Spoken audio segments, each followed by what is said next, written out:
Bom dia, boa tarde, boa noite, turma, tudo bem com vocês? Aqui quem fala é o professor João Marcelo. Estamos aqui em mais uma aula em nosso módulo de Excel. Bem, gente, na aula de hoje eu vou dar continuidade da nossa última aula, tá? É de extrema importância que você tenha feito e visto, tenha visto e feito as últimas aulas, tá, gente? Por causa que é um pensamento progressivo e eu vou utilizar diversos elementos que eu passei na última aula, tá? Então, hoje eu vou dar uma aprofundada maior na função C, tá, gente? Como a gente vai utilizar ela e etc. Eu tenho aqui dois outros exemplos. Vocês podem ver que eu estou utilizando a mesma planilha que a gente fez na última aula, né? Que no caso foi uma live aula, okay? Que muitos participaram lá, etc. Então, peço que vocês, quando nós tivermos esse tipo de live aula, também participem para que vocês tirem todas as suas dúvidas, ainda mais que é uma matéria um pouco quanto complexa, né? Eu tenho aqui uma pequena tabela de região, tá, gente? Que eu tenho aqui um ID de 1 a 9, com a região. Esses IDs seriam a exemplificação deles das cidades. Eu tenho aqui um índice de porcentagem, ok, gente? De quanto de porcentagem eles teriam que pagar, seja de impostos, etc. E também que tipo de índice eles seriam sendo aplicados. Eu vou mostrar isso para vocês de uma forma um pouco mais prática. Aqui eu tenho a minha tabela auxiliar para me nortear, né, como é que eu vou preencher toda essa tabela, aonde que a partir dessa tabela auxiliar eu tenho aqui mostrando, né, se caso vai norte, sul e quanto eles têm que me pagar aqui de impostos, tá? Vamos lá, vamos começar aqui com o igual C. Sempre quando eu quero fazer algum tipo de teste lógico, etc, eu começo com o igual C. O meu teste lógico eu tenho que comparar que tipo de região é o quê? Se caso aqui, se eu estou aqui em C5, C5, gente, é um elemento que ele vai mudando, então eu não vou botar aqui as trancas nele, ok? Se caso C5 estiver igual a este elemento aqui que se encontra em I5, que no caso é norte, nesse caso ele estiver escrito norte, norte, gente, por ele estar na minha tabela auxiliar, ele não vai mudar, né? Ele não vai ser mutável, como a gente falou da última vez. Então eu vou apertar F4 e já coloco aqui as duas trancas nele. Então, C5 é igual a I5. Se caso esse valor aqui de norte for igual a isso, o que vai acontecer com ele?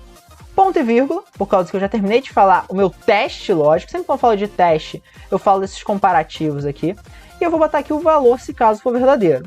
Se caso o valor for verdadeiro, ele vai colocar 5%. Tá na minha tabela auxiliar, coloco aqui as minhas grades, ok? Se caso o meu valor for falso, bem, vamos levar em consideração que eu tenho mais de duas informações, então eu vou colocar aqui outro se, ok? Teste lógico mais uma vez. Se o que está em C5, né, que é o local onde que eu estou testando, C5 vai ser um elemento mutável, né, quando eu for puxando para baixo ele vai testar todos os outros, então só vou colocar C5, for igual a esta informação, que no caso for igual a sul, o que vai acontecer com ele, gente? Eu quero que ponto e vírgula, que agora eu vou ir para o valor verdadeiro. Se caso o meu valor verdadeiro, eu quero que ele posicione como 4%. Vou colocar aqui também mais uma trava, né, que estamos sempre utilizando. Ponto e vírgula. Valor falso. Eu tenho agora uma última, né, que é a última sobre todos, eu tenho mais um teste aqui. Como eu tenho duas informações, eu tenho mais um teste, então eu vou botar mais um C. Vocês podem ver que esse 6 aqui, gente, pode ser infinito, né, de acordo com os testes, com os filtros que eu vou colocando. É claro que eu vou utilizando de toda a minha lógica para diminuir o número de testes o máximo que eu posso, né? Então eu vou botar aqui o teste lógico. Se o meu teste lógico for igual a leste, como está na minha tabela auxiliar, sempre vou colocando aqui o meu F4, né? Se caso for verdade, ele vou botar 6%. F4. Se caso for mentira, como eu só tenho norte, sul, leste, oeste, eu não preciso botar outro se aqui. Já vai cair logo no oeste. Então, ele só vai ter como cair com 7%, que é a minha última aplicação. Como eu abri aqui o se 1, 2, 3 vezes, eu tenho que fechar ele aqui 3 vezes. Ó. 1, 2, 3 vezes. Então, ó, se não, se não, se, e por aí vai indo. Então, no caso aqui, região norte, ele deu 5%. Se eu for puxando aqui para baixo, vira aqui, ó, vem aqui no finalzinho, puxando. Vou puxando aqui para baixo, ó, sul 4%, leste 6%, oeste 7%, norte, aqui 5%, leste, por aí certinho, tá, gente? Como vocês podem ver aqui de teste aqui, se caso for mudar aqui esse sul para leste, ele já bota para 6% automaticamente, tá, gente? Então, a minha função se ele está funcionando aqui normalmente. A mesma coisa se eu quero aumentar aqui os juros para o norte para 5,5, ele aqui botou para mim igualmente. Como vocês podem ver aqui, eu tenho um número grande aqui de números após a dezena, né, após a vírgula, perdão. Então eu posso mexer nesses números aqui. Se eu quiser mexer nesses números aqui de casas decimais, é só eu selecionar os valores que eu quero mexer e venho aqui ó, no meu ribbon, página inicial, número, ok? E eu posso tanto aumentar o número de casas decimais quanto diminuir. Eu quero botar aqui só uma casa decimal depois da vírgula. Se eu quiser deixar 100, eu também posso. Claro que quando eu deixo 100, ele tenta dar uma arredondada, né? Então meu 5,5 virou 6, né? Porque ele arredondou. Mas eu vou botar 5,5, que é mais exato aqui o valor. Ok, gente? Bem, continuando aqui, tá 5,5. Ele tá aqui arredondando, né? Mas eu vou aumentar aqui para tirar o arredondamento. Aqui também eu vou tirar o arredondamento. Sempre dessa forma. Lembrando que a formatação que nós estamos utilizando aqui é de porcentagem. Além disso, gente, eu também posso fazer alguns testes com outros valores lógicos. O que seriam esses valores lógicos, gente? O menor que, o maior que, o maior igual ou menor igual, além do próprio igual, ok, gente? Esse aqui é o menor que. Esse aqui é o maior que. Esse aqui é o maior ou igual que, ou menor ou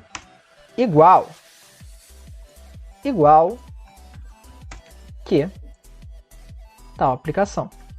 Esses testes lógicos aqui, gente, ele tem a mesma ideia do igual. Quando eu boto o igual, eu sempre comparo se uma informação é igual a outra. Quando eu utilizo esses outros aqui, gente, eu vou comparar se alguma informação é menor do que a outra, se ela é maior do que a outra, se ela é maior ou igual, ou se ela é menor ou igual. Isso aqui tudo vocês já aprenderam em matemática lá atrás na escola de vocês, tá, gente? Uma dica para vocês nunca mais esquecerem sobre essas setinhas, eu aponto para que lado, etc. Pensem que a setinha, aonde que ela está aberta, né, como vocês podem ver aqui o V, como se fosse um V de lado, é onde que estará maior. Aonde que ela está apontando é o menor. Então, quando está fechadinho, é menor. Quando está aberto, é maior. Ok? Sempre vocês não esquecerem isso. Bem, eu vou fazer aqui uma aplicação aonde que, se caso o meu índice for maior que 6%, ele tem um valor, se ele for menor, ele tem outro valor, e etc. Vou mostrar para vocês na prática. Eu posso fazer isso aqui tanto com tabela auxiliar, quanto uma mistura dos dois. Nesse caso, eu vou fazer uma mistura dos dois aqui, tá, gente? Mas seria muito melhor apenas a utilização de tabela auxiliar. Eu estou fazendo essa mistura para que vocês tenham aqui uma ideia do que como eu posso aplicar também, tá, gente? Só para vocês terem isso em mente. Então, vamos lá. Se caso, vou botar aqui o igual, se caso o meu índice aqui que eu estou testando, como esse índice ele vai descer, eu não boto aqui nenhuma tranca. Se caso esse meu índice for igual, ok? Na verdade, não vou botar igual, for maior, ok? Se o meu índice que eu tenho aqui, ele for maior que, vou botar aqui, sei lá, 5%.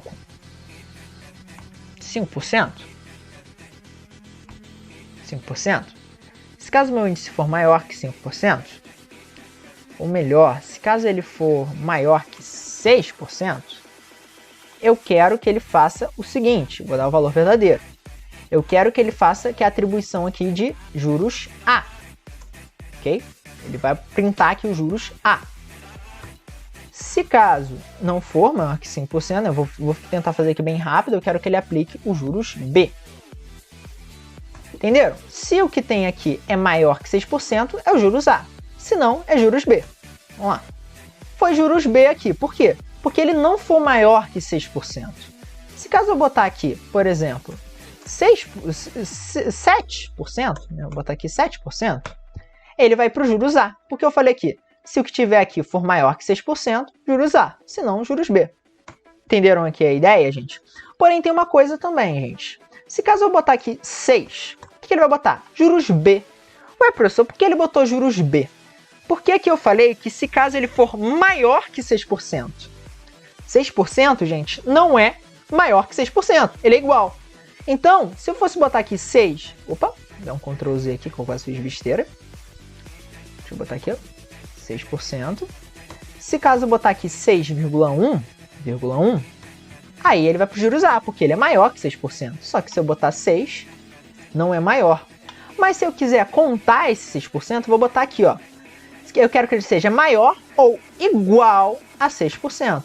Então, se caso ele for maior ou igual a 6%, né, que nem eu falei aqui, ó, maior ou igual a 6%, ele estará com juros A. Conseguiram entender, gente? A mesma coisa que eu também poderia fazer contrário. Se caso ele fosse menor ou igual a 6%, ele continuaria com juros A, porque é menor ou igual, como ele é igual, né? Botar menor, ele vai para os juros B, porque ele não é menor que 6%, ele é 6%, entenderam? É mais ou menos essa linha que eu queria trabalhar com vocês, tá, gente? Então, vamos lá. Vou aqui fazer aqui um trabalho um pouquinho melhor. Vamos lá. Se caso o meu juros ele for maior ou igual a 6%, ele terá os juros índice A. Se caso contrário, se os juros que ele se encontra em D5, né, que é o teste que eu estou fazendo, for maior que, né, se no caso ele for aqui, se ele for maior que 6%, ele vai colocar aqui, nesse caso eu vou botar o seguinte, se ele for menor que 6%, menor ou igual a 6%, porém, se ele for menor ou igual a 7%, 7%, se ele for menor ou igual a 7%, vou botar aqui o símbolozinho de porcentagem, ele terá o valor de B, ok? Caso contrário, ele terá os juros de C. Notem que sempre quando eu coloco, gente, uma coisa muito importante, sempre quando eu coloco informações escritas, eu tenho que botar elas entre aspas duplas. Quando eu boto informações numéricas, isso já não se aplica, tá? Isso é uma informação muito importante. Se caso eu colocar informações numéricas, não boto entre aspas duplas. Se caso eu botar informações escritas, eu coloco aspas duplas, tá, gente? Eu vou melhorar aqui, ó. Se caso a informação ela for menor que 6, tá, gente? Ele vai ser os juros A. Se caso ela for menor ou igual a 7, se ela for menor que 7, né, ela vai ter os juros B, senão ela vai ter os juros C. Vamos colocar aqui. Ela está com juros B, 4% está com juros A, juros B, juros C, juros B, juros A, juros B, C e por aí vai indo. Porque eu coloquei aqui uma lógica. Se for menor que 6, o que é menor que 6? O 4%. É A. Se for menor que 7, o que é menor que 7? 6% é B.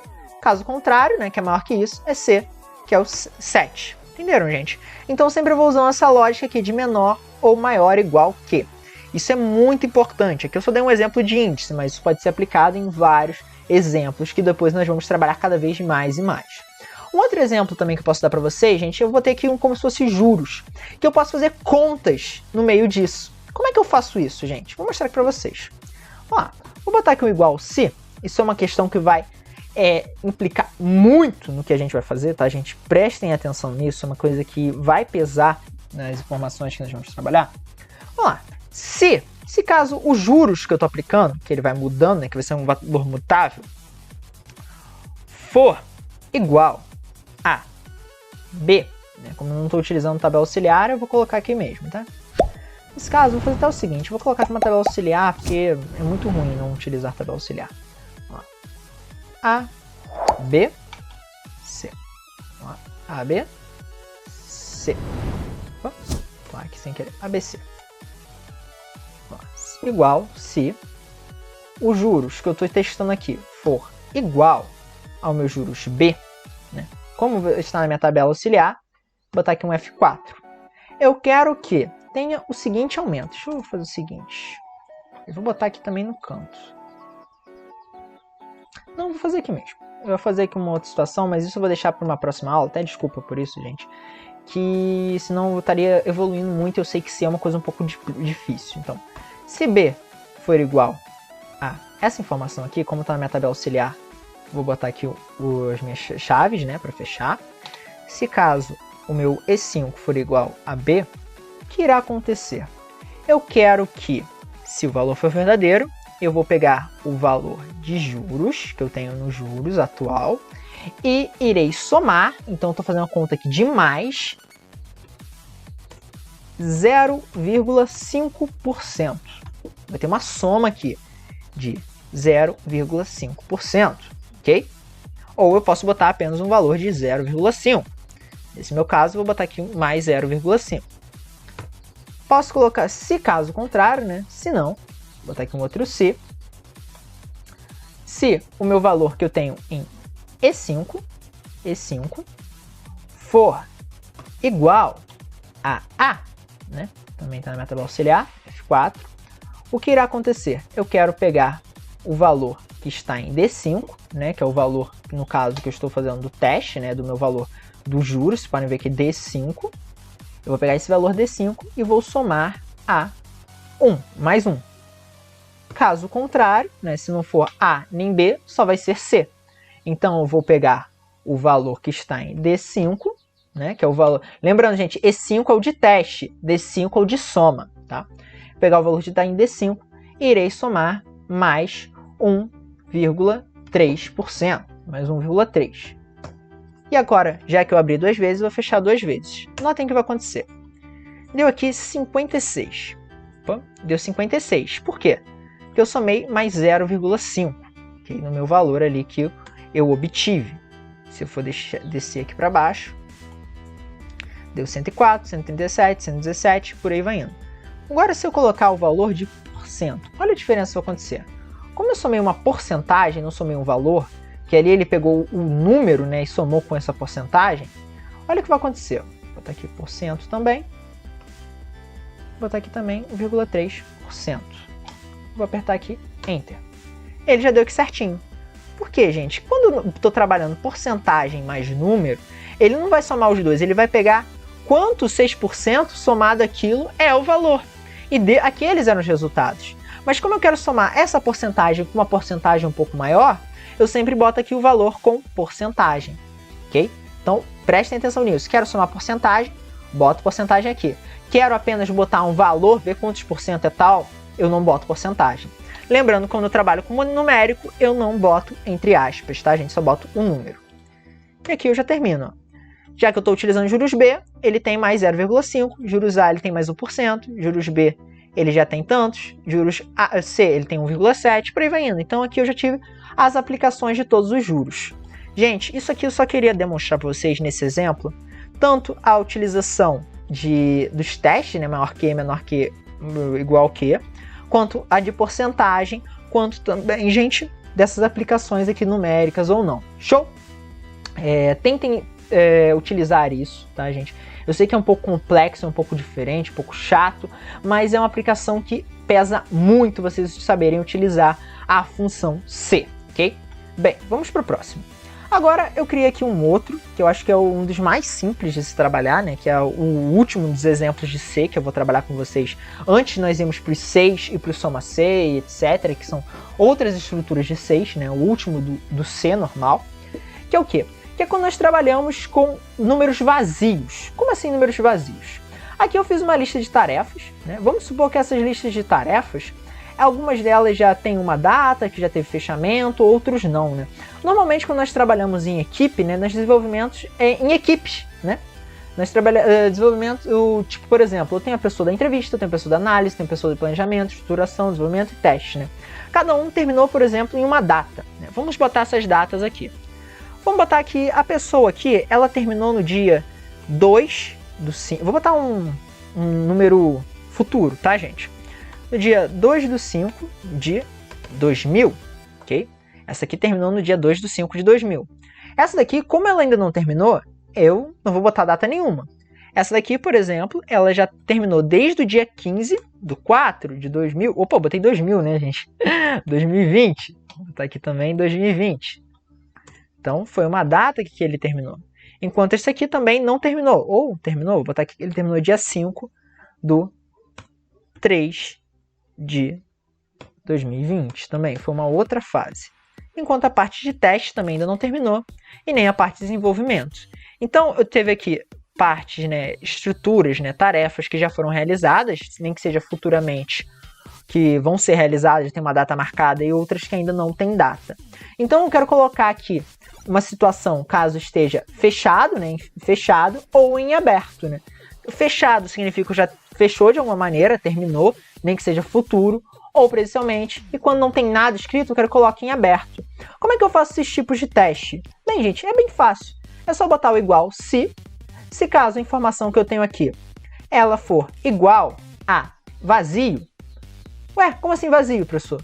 Vocês notaram que eu não tenho nada aqui dentro desses parênteses, né, entre abriu e fechou? Isso significa que é vazio.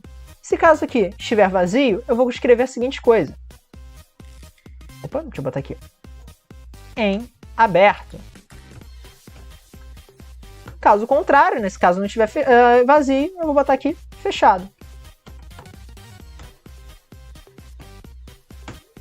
Opa. Isso aqui está fechado, né? Vocês concordam comigo, né? O teste aqui está fechado. Esse aqui ele está em aberto e por aí vai indo. Então, fechado, em aberto, fechado, fechado, em aberto. Se caso, por exemplo, o desenvolvimento de alguma maneira ele conseguir terminar, né, ter uma data marcada, vamos supor que 06 de 08 de 2020, ela automaticamente fechou. Aconteceu um problema de estruturação, perdeu tudo. E agora ela está em aberto. Bem simples, né, gente? É só botar aqui aspas vazias. Esse aqui é o mais simples mesmo. Ele também tem esse tipo de aplicação, né? E vocês podem utilizar ele de diversas maneiras diferentes, né? Claro que eu posso aumentar aqui com vários sis, um si sobre o outro, mas não é a ideia agora, né, gente? Isso eu vou deixar para as próximas aulas, que nós vamos evoluir cada vez mais o si. Show, gente? Bem, a aula de hoje é só isso mesmo. Nós tivemos aqui um trabalho bem tranquilo, né? Acho que o mais difícil foi aqui essa parte aqui de religião, de índice. As atividades serão sempre vocês também refazerem aqui toda essa estrutura que eu coloquei aqui de região. Porém, o ID, em vez de ir até 9, eu quero que vocês vão até 18, ok? E além de ir na norte, sul, leste, oeste, eu quero que vocês façam centro-oeste, ok? Sudeste, nordeste, utilizem esses mesmos e coloquem mais índices de juros, ok, gente? Mais formatos de juros e podem utilizar outras porcentagens. Enquanto aqui no tarefas, eu quero que vocês, em vez de serem um ID de 6, eu quero que vocês façam um ID de 10, tá? E também utilizando essa questão de aberto ou fechado. As datas, vocês quem sabem também quando estão abertos, quando estão fechados, fiquem abertos com vocês, tá? Mas que vocês utilizem a estrutura C. Mais uma vez, essas atividades que nós fizemos hoje podem ser feitas via celular, então quem não possui computador também pode fazer essas atividades via celular. Ok, gente? Bem, nós vamos encerrando a aula de hoje por aqui. Qualquer dúvida, por favor, deixem nos comentários ou mandem lá no WhatsApp. Show, gente? O professor João Marcelo se despede. A gente se vê na próxima. Valeu, gente. Valeu, falou. Até a próxima.